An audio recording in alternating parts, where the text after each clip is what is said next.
आज you series of lecture का 11th class dimensional application का तीसरा मॉड्यूल लेने जा रहे हैं। ठीक है, वह क्या है? Relation deduction.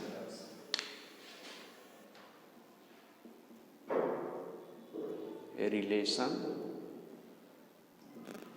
डिडक्शन।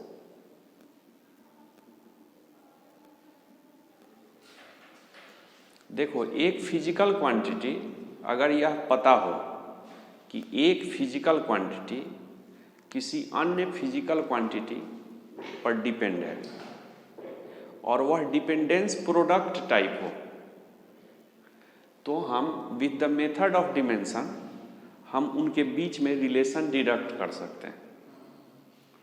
यह भी समझो कि कोई वैज्ञानिक जो रिसर्च करता है तो डिमेंशनल मेथड से रिलेशन डिडक्शन जो होता है वह उस रिसर्च में सपोर्ट करता है। कैसे सपोर्ट करेगा? यदि मान लो कि आइंस्टीन का E बराबर mc² ये खोजा गया, तो हम with the method of dimension इसको डिडक्ट कर सकते हैं। ये जानकारी होना चाहिए कि यह फिजिकल क्वांटिटी एनर्जी किस किस पर डिपेंड है, मास और स्पीड ऑफ लाइट पे डिपेंड है। तो ये चीज़ आ जाएगा, ये रिलेशन डिड्यूस हो जाएगा। तो यह फिजिकल क्वांटिटी डिपेंड है मास पे और स्पीड ऑफ लाइट पे, इसकी जानकारी होना चाहिए, ये पता होना चाहिए। और यह डिपेंडेंस जो है, देखो प्रोडक्ट टाइप है, इसमें कोई प्लस नहीं है माइनस नहीं है, ये प्रोडक्ट टाइप है।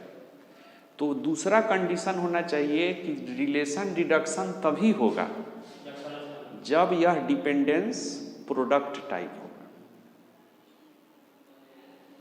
तो हम with the method of dimension हम रिलेशन को डिड्यूस कर सकते हैं। फॉर एग्जाम्पल, एक एग्जाम्पल से हम इसे समझते हैं कि जैसे मान लो कि ये हमारा एक सिंपल पेंडुलम है, इस पर कोई बॉब लटका हुआ है, यहाँ इधर से ही चलना शुरू किया, इधर ऑसिलेशन करता है। तो तुम जानते हो कि जब यह सिंपल पेंडुलम ऑसिलेट करता है तो इसमें टाइम पीरियड होता है। टाइम पीरियड का मतलब एक ऑसिलेशन पूरा करने में इसने कितना समय लिया, that very time is time period.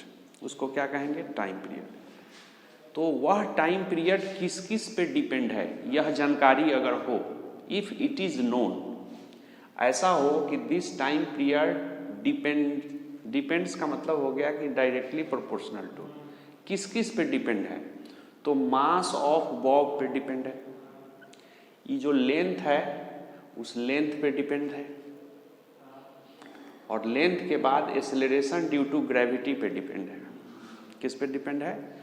यह किसी न किसी पृथ्वी के ग्रह पे, ये पृथ्वी के सतह पे और दोलन कर रहा है, चांद के सतह पे जाके दोलन करेगा तो दूसरा होगा।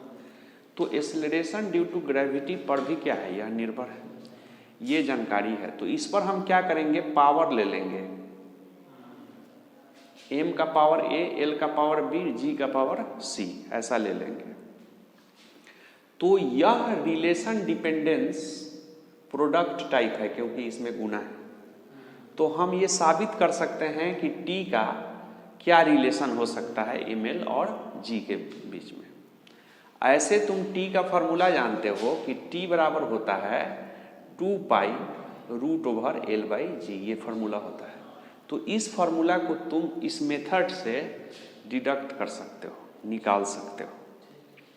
तो कैसे निकालोगे? जैसे ये हमने पैटर्न क्रिएट कर दिया, इसको तुम लिख सकते हो T बराबर कांस्टेंट, क्योंकि प्रोपोर्शनल साइन जब हटाया जाता है ये, तो इसके जगह पे बराबर और क्या लिखा जाता है? कांस्टेंट लिखा जाता है। और यहाँ m पर पावर a, l पर पावर b, g पर पावर क्या हो गया? c आ गया। अब इस इक्वेशन को मान लो एक, अब इसमें क्या करो? a, b और c का वैल्यू निकालो। कैसे निकालोगे? जब इस इक्वेशन में सब फिजिकल क्वांटिटी के बदले में डिमेंशनल फार्मूला डाल देगा तो देखो इसमें डालो, पुटिंग d फार्मूला ऑफ किसका किसका डी फार्मूला डालोगे, टी का, एम का, एल का, जी का, इन वन वी हैव। अगर इसमें ई डालोगे तो डाल के देखो टी का क्या होगा डिमेंशनल फार्मूला, टी, चूंकि टाइम का टी होगा। इस के का तो डिमेंशन लेस होता है कांस्टेंट, तो इसका कुछ नहीं लिखाएगा। एम का क्या लिखाएगा, एम, और इसका पावर क्या है, ए। एल का क्या लिखाएगा, एल, इसका पावर क्या है, बी। ठीक है। जी का क्या लिखाएगा, एक्सेलरेशन ड्यू टू ग्रेविटी।